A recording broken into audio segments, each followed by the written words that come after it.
I think it was hard to keep good people. And I know started to notice it is when you see someone leaving and they're getting offered double their salary as it currently stands, you know you probably have a process problem somewhere in there where, okay, you are willing to pay this person. It's a pretty common problem, I think, where if you're willing to pay this person that, then why would you not pay it now?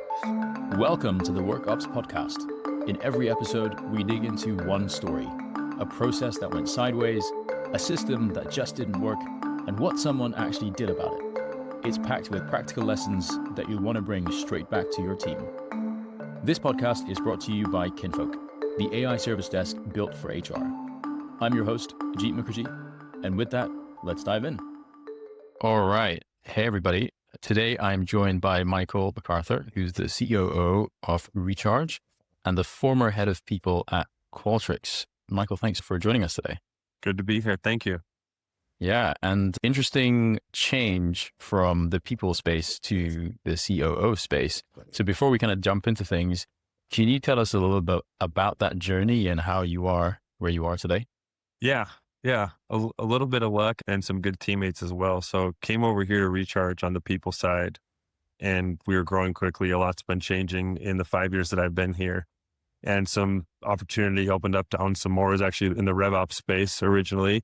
And I had a coworker, I'll shout out George, who I worked with at Qualtrics and then worked with at Recharge, who had spoken up and say, hey, Michael could probably do this, do a good job with this. And so good leaders as well that gave me the chance to do something maybe I had no right in doing.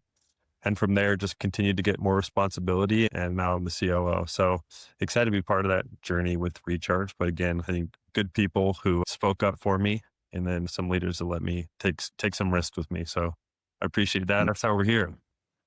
Awesome. And we are seeing more and more that those roles are starting to merge in some ways.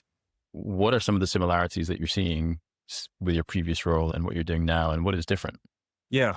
I think a lot that translated for me was knowing what people want, how to motivate them, how to get them working together well. I think that's a lot of the COO job as well. How do we do these cross-functional tasks? How are we efficient? And those were skill sets I think I learned from the people side on really understanding humans and how to get them to work well together. And so that's been super helpful. And then having the context as COO, something that I didn't expect is, I see like how maybe as just a people leader, I was annoying about some stuff like that maybe had lower impact, honestly. Here, the broad set of things we're trying to do as a company and how do you stack rank those? And not saying those people things aren't important, but maybe there was a different priority at the time. And like, I wouldn't have seen that if I just had my people hat on, and having that business lens on kind of helps you prioritize a lot differently. So if I were to go back to just the people side of things, I think that would help me out a lot, being able to understand the whole business scope. Yeah, exactly. And exactly as you said, like how do we link the people priorities to the commercial priorities and the overall strategic goals? And we found that the more commercially minded HR leaders who are able to do that and who have been given the opportunity to do that are invariably more successful. And it sounds like you would have done the same thing if you were to go back. Yeah, definitely. Good stuff. Let's take you back a little bit to your time as head of people and in the HR space. We usually cover a dysfunctional HR process or a system that didn't work out. So hit me with it. What type of company were you at? And What was the process or system that didn't work? Yeah. So I'll go back to the Qualtrics days, which was a great company. When I was there, I think I was around employee 250. And when I left, we were at about 2,500. Amazing growth. Got to work with the smartest people I think I've ever worked with collectively there. Really cool opportunity. I think where a process that was broken that I noticed a few times, and definitely as I left, was we were so science and no art on the people side. And what I mean by that is we were so process driven. So for promotions, essentially like you had to be in seat for X number of months. Even if you've been doing the work really well, it was like, all right, but had you hit the 18-month mark? No, then you got to wait another 6 months. And the same thing as we did ratings, it was a forced curve. I think all things that were good intentioned, but because there was no art to it, it was really hard to, I think, that started to scale into a problem where I think it was hard to keep good people. And I started to notice it is when you see someone leaving and they're getting offered double their salary as it currently stands, you probably have a process problem somewhere in there where, okay, you are willing to pay this person. It's a pretty common problem, I think, where if you're willing to pay this person that, then why would you not pay it now? And so Yeah. that just started to pop up more and more, I think. I think we lost some good talent because of it, but how to fix it, I think it's just how do you start to involve more, maybe the art, more context. And I think it's really, we can talk about that more. I think it's really hard to do at scale. I actually don't know how to at scale. It sounds like you did solve it though at 2,500 people, or did it not get solved? I don't know if it was solved by the time I left. I think that's hard. I was thinking about that, which is, it was really easy, 250 people. Like it's really easy at Recharge because it's a smaller team. You pretty much know everything that's going on, most of the teams. At Qualtrics, we were in, at that point, 18 different countries, 2,500 people. How do you do that fairly across that many people? And how do you get the context to make those decisions and trade-offs where you do have an overlying budget, can't just break the budget. So Yeah. how do you shift those around with so many people and so many functions? I don't know. I really don't. I think how do you get more context and hopefully AI is part of the answer there. But I don't think it'll ever be perfect. I think you just have to get the right process in place that's the most fair. I don't know how you could do that perfectly. And you never miss someone who's doing more work that deserves more money. I just don't know if that's possible. Yeah. And we all know and have lived through performance management systems or performance review processes that just doesn't quite capture that stuff, or it tries to and it over indexes on context and it becomes too subjective at times. Yep. And how did you change things while you were there to bring in a little bit more context and to make sure you didn't lose more people who were performing higher than they were? Yeah, I think we were in a lucky spot there where Qualtrics is an exciting company to be at. It was an obvious jumping board. Like I said, you get to work with really smart people. You're working on cool problems. Again, another place I was doing stuff I probably shouldn't have been allowed to do, like leading that function. I had come in just to do sales comp. And again, just was able to get more experience, good leaders that bet on me and being part of a startup. And so I was just trying to figure it out. It wasn't a problem I was able to solve while I was there. And I don't know how they're doing it now. But I think how we do it now at Recharge and how we try and address that is multiple touch points. So how often do we look at things like comp and performance, look at equity? And then again, it's less of a problem for us because we're at about 400 employees and we'll have that context and really understand what everyone's working on, what are the big pillars that are being moved, and how do we reward those groups differently. So I think it's a size problem that I don't have right now. If someone's figured that out at scale, please let me know how to do it perfectly or near perfect. I'd love to hear it. You might get some people reaching out who listen to this who might have figured it out. Yeah, that'd be great. And in terms of what you're doing at Recharge now, it sounds like there's no, hey, every year this is the time and we promote or we don't promote. It sounds like you're doing it all, as they say, off cycle. Is that right? We've got guidelines. So we still have a process where we look at something like we look at cash essentially every 6 months. We're looking at equity annually, but we don't force the process. So you don't have to be in seat X number of months. Do we want performance over time? Absolutely. We don't have a forced ratings curve. Do we calibrate in meetings cross-functionally and talk about here's what my team's working on, here's what your team's working on, and talk through that to how do we balance this budget and work through that? Absolutely. So I think it's a little bit of both where we don't just throw process to the wind. I don't know if I could survive in a system like that where everything was just one-off, even at a smaller scope, but it's how do you mix the process and the art? At least that's what's worked well for me. Yeah. Tell me a little bit more about art and what that means to you and how do you feed it into the process? Yeah. It's everything outside of the process. So, right, the written down process for us would be, all right, we're going to look at your pay in this April cycle and we're going to do this loose rating system. We're not going to force it, but here's what we're looking at. And then the art is how do you have those conversations behind the scene, which is, we're coming in cross-functionally as leaders. The engineering team had this amazing project. They pushed these things forward.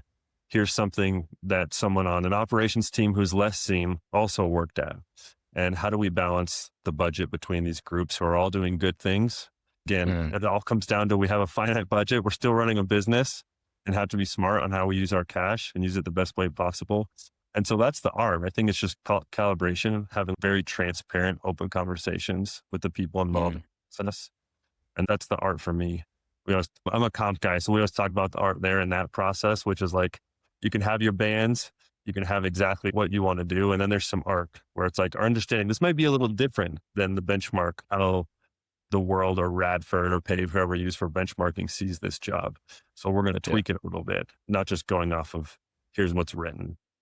Yeah. And that sounds great. It sounds hard. It sounds hard to communicate where the constraints of the art will push towards. And you have a band, but then how far do you go and what are the certain definitions? How have you found communicating that, particularly to managers? Because we've seen in previous companies and other folks that we speak with, that is really hard to get. And then that's when calibration becomes another process in order to make that disappear, that uncertainty disappear. Yeah. I think for us, it's just taking the time to have the actual conversations and be transparent about where we don't skimp on calibration meetings. We have a lot of those, sometimes multiple at different levels, because we also want to make sure if someone, and sometimes you don't make a decision that the manager is on board with, at least they understand how we got there. I think that's always my goal. Not everyone's always going to agree with the processes, especially when it comes to compensation, right? Yeah. No one ever feels like they're 100% being paid what they should be paid, at least nowhere I've ever worked. And at least if they understand, here's the compensation philosophy, here's where we benchmark, here's how we decide it. And then you walk them through the process of how you get to this one individual pay increase, then at least they understand it. And I think that's the most sometimes we can do is be really transparent about the process, make sure people understand why we've done what we've done, even if they don't agree with it. Gotcha. So I'd love to dig into that a bit more. You're talking about transparency in the process, not necessarily transparency in terms of this is everybody's salaries and this is your compensation and this is what you get, right? Yeah. Yeah. Where do you draw that line of transparency and how much you're willing to share? And does the transparency actually differ from level to level, or does everybody get the same level of transparency? Yeah. Hopefully everyone understands the compensation philosophy. This is a good reminder for me. It might be time for another refresher for the company on how we look at things. I didn't know a lot when I started. I don't know if we've done it for a minute. And I think that constant education helps with that broad transparency. Obviously, I think and then it ends with, if you're not this person's manager, you probably don't know what they're getting paid. Yes. And we don't share that broadly across managers, but really just more transparency around the process, around the philosophy, so that they understand why we're doing the things that we're doing. I like it. And it sounds like you're also separating performance reviews with celebrating someone's achievements and then compensating for that. Or is it still pretty coupled by the sound of things?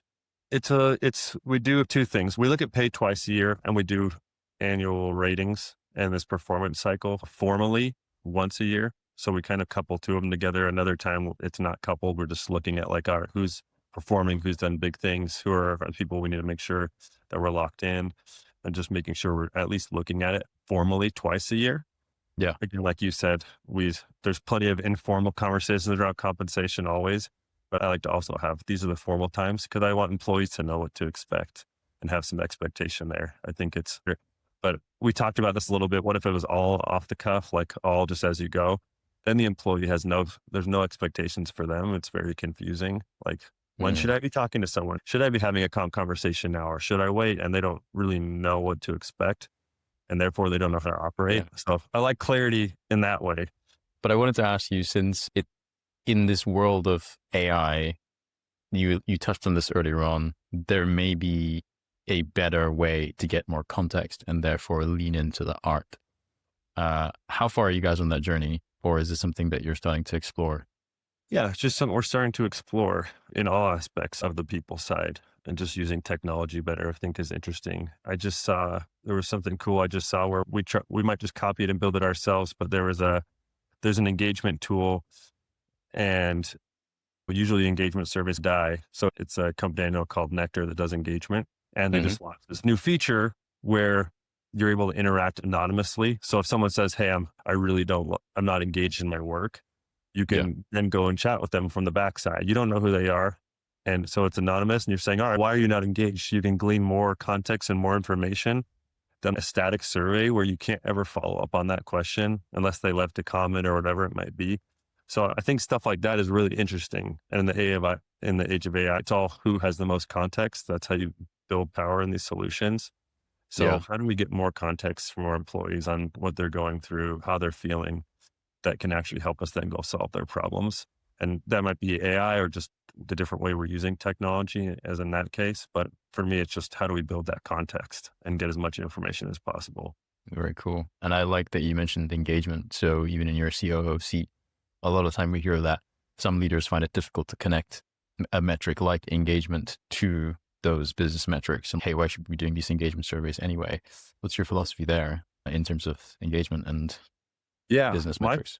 I like to see, for me, it's more honestly about recharge historical. I care less about what Anthropic's engagement score is compared to mine. Unless they're going through exactly what we're going through, it doesn't mean anything to me, external benchmarking there. So it has to be very similar Mm, to it. So what I like to see is what are these threads? How are these teams trending? How are they viewing their specific managers? And that helps me understand maybe what's going on that side of the business beyond just the output that I see. So for me, yeah, that's really important is getting that context on how that team's feeling and what are their problems. And then I can go help solve those to solve the business outcome. like it. And you said something interesting earlier, which is, hey, we might just build it ourselves. What are you seeing in the space that you're in terms of those build versus buy or build and buy decisions that are taking place these Yeah. days with AI? I think it's really tricky with the people side. I was weird, especially let's talk about that functionality we were talking about where you get to engage anonymously with someone. Does that person actually believe this is anonymous if I built this software with AI? Maybe not. And I think that's like you have to balance that, which is like they have to trust that, especially in a lot of the people stuff, sensitive information has to stay really sensitive. And when we started talking about that's what our current head of people, they're like, yeah, but will they think it's anonymous? Will they actually believe it's anonymous? Even if we build it anonymous, if it's the software we built, like, Mm, yeah, that's a fair pushback. So I think for me, build versus buy, I also don't want to be an internal tech team. I want to use the best tools out there. So if they're there and they do a good job and we trust them, then I'd rather buy. But I think yeah, there's point solutions you can build to solve specific problems, whether it's like quick pulse engagement surveys through a Slack bot. Sure, like we can build that easy, and yeah. and that's going to be a great tool for us. But something goes deeper, where you get more personal opinions and things people don't want to share broadly, then I Yeah. would buy. Gotcha. So it sounds like trust is a big thing. And it sounds like speed is also another factor that you're thinking about. Hey, is it going to be better just to bring something in that already does what we need to do versus invest time and be an internal dev shop? Are there other kind of factors that you think about or that you share with your team as COO when they're thinking about solving a particular solution with AI, whether they should build or buy? Yeah, we're just trying to figure that out. I think we talk a lot about recharge. What do we own the right to do? What do we own Mm, right to, whether build or buy? And so is this a tool that our context will help make it better if we own it? For example, a recharge chatbot that the merchants are using, but also we can use internally to help train it. So we're both asking it the same thing. Where right now, maybe there's just tools that are going to be external facing and there's different tool internal facing. So how should we build that ourselves? Because both contexts together is going to make it a lot more powerful. So we have the right to go and do that. Where like, I don't want to go rebuild Zendesk or any of the tools, right? We don't want to build our own ticketing system that really works well and we can move fast within. But do we own the right to something and does it help serve our bigger mission of essentially does it make our merchants more successful? So yeah, that's what we look at is if we build this ourselves, is it going to be better for our merchants? They're not going to care or it's worse. And that's like a pretty easy, simple framework we look at things through. I like that. It's like what's going to deliver the most value for your internal customers effectively, and how do you get the most value for them as quickly as possible?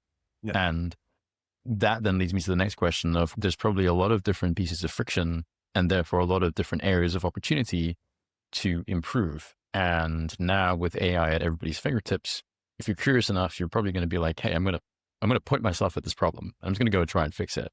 How do you manage that? Because Recharge sounds like a really exciting company. It sounds like people have that mindset to go and solve problems and build solutions. Are you getting a lot of AI solutions popping up from different places, or do you guys have a system to manage what's being built internally versus bought? Yeah. We're trying, I think we're in the phase of, hey, everyone has Claude now. We're trying to Yeah. connect and be really smart about what access information people have and letting them just figure out how to use the tools. And honestly, Mm, I think we're in the middle stages of that. where we need to be more prescriptive about, hey, do we want everyone on this team building their own agents for this thing, or should we create this ourselves and spread it out widely? And it's hard when you're moving fast. You've got other things in the business, like really we're super merchant obsessed. So we're working with our merchants every day. How do we make them better? And then internally, how do we do this at the same time? And honestly, like we're just trying to figure it out. Yeah. We're doing the best that we can. I'm really glad you said that, because on social media, like LinkedIn, there's always these posters like, oh, we figured it out and here's the answer. But in reality, it feels like everyone's making it up as they go along. And the space is moving so fast that actually it feels like you have to be in that mess and be comfortable with that mess. And some things are not going to work out and some things are going to work out, and that's okay. And in your people space and in your operation space, what are some of those areas that these are the things that are taking up more time than we need to? And maybe these are the areas that we need to look at next when we think about solving with AI. Yeah, really. If I go look into internal and external. So internally for me, it's like anything where people are asking repetitive questions to the same things, like basic LLM that we can solve. So people questions, benefits questions. Again, we're in like 3 different countries. We're not huge global presence. So we have to worry about that complexity of questions. But even those things that can save someone a couple hours a week, that would be pretty easy for us to flip on. So those are the quick wins. And then when I think externally facing, what we're trying to build a lot of is how do we have all this information. So to give you some context, we work with 20,000 e-commerce merchants. So we have all this data, more data than anyone else in our space on how they act, how subscribers work, and how do we go and use that both internally and externally. So internally, it's how do we arm our CSMs with the best practices, with the data around what the best companies are doing so they can go and help our merchants apply those plays. How do we do that both through human touch and through the product? And same thing with externally, like how do we go and give that data to our merchants for them to understand, hey, here's where you sit, here's where you could be. A lot we're doing right now, AI recommendations is, hey, if you tweak this one thing, we think this could create these results for you. We notice you don't have this feature on. You should go turn that on. It's going to help your failed payment recovery rate. So being able to use our data, again, data context to help our merchants at the end of the day is number one. And a lot of that is also like, how do we help ourselves to then help them? If that makes sense. Yeah. Yeah. And as a COO, how are you using Claude, and where are you on that journey personally? It's trying to token max every night. Pretty simple stuff for me. I started out, and my CEO was really good. He came and he pulled us onto a room and said, hey, I want you guys to all go build this website, figure out how terminals work, and really got us into the basics first. On a daily basis, I have a pipeline review that I look at. I have a risk review based on, we're looking at gong calls, we're looking at tickets, who are folks that I probably need to reach out to, make sure that they're doing okay. How do I help this customer be more successful? So those two I get daily, looking at deals and also current merchants. And then just essentially AI chief of staff type stuff, emails, drafting things for me, probably what everyone uses it for. I'm still trying to figure out too, like where I can use it better and where is it just bullshit stuff that I've built that I maybe use once or twice, and what's the stuff that I'm using daily is like a balance I'm trying to figure out. Yeah, it's experimentation, right? Going back to our point around, it's going to be a little bit messy. Not everything is going to work, but there's going to be some nuggets in there, which is going to continue to deliver value. And that's great to see. And for folks who are starting to dip their toes into Claude, or who might be a little bit further ahead, is there any advice that you might give them on how to get into this? No, I think you just have to start playing around. I think once I really got into it, like you find it quite addicting. It's actually terrifying, right? How much time and money you can spend on this stuff. And I think always just start out with, instead of just like start going in there and prompting and things like that, figure out first and document like, what are some things you actually want work on? Where do you spend time? And figuring all that out. And again, building that context for the system to actually be helpful. I jumped the other way. I was like, build this thing for me. And like, it was cool, but I didn't, I'm like, this doesn't really help me. I just thought it'd be a cool idea. So zooming out, doing some of the boring stuff first, which is where am I spending time doing tasks I can automate, where it's something I can help my team scale or move more efficiently, and really documenting out what those steps and processes are. And then it makes it that much easier to use. Nice. Yes. So what I'm hearing is, while it's been exciting to dive right in, and it's probably shown you the art of the possible, so that you can then go and curate that kind of work list that you would want to automate. It sounds like the biggest value for you has been actually looking at the work that is taking place, almost like what is the workflow. And then once you know a little bit about what Claude and some of these other tools can do, then it's going to become way easier to then start to pick those pieces of, apart so you can automate. Yeah, that's the hope. Yeah. We'll see. Hopefully I get better with it. But yeah, that's what I'm trying to do. Love it. What's the vision in a couple of years? How are you seeing people at Recharge, let's say, use AI? And that's a big, lofty question, I know. Yeah, I have no idea. Anyone that says they know the 2-year future look of AI is full of it. I Good. think, yeah. I think for me though, it's again, through that same lens is like, how are we better serving our merchants and spending less time doing stuff that doesn't matter, whether it's logging Salesforce information and tickets, how are we actually using the data and context we have to make their businesses successful? So that's like the theme of how we're looking at AI and how do we use it. And what that's going to look like in 2 years, dude, I have no idea. Probably maybe just robots doing this conversation. You and I won't even be here for Yeah, exactly. to happen. Your honesty is refreshing. I love it a lot. Well, Michael, thank you so much for today. Great spending time with you. And thanks for taking us through those examples that you talked about earlier on. Where can people find you if they wanted to learn more about how you're using Claude? Yeah, either in the streets of Salt Lake City or on LinkedIn. Yeah, hit me up for sure. Amazing. Yep. Amazing. We will share your profile in the show notes. But Michael, thanks again. And for everybody else, thanks for listening. See you on the next one.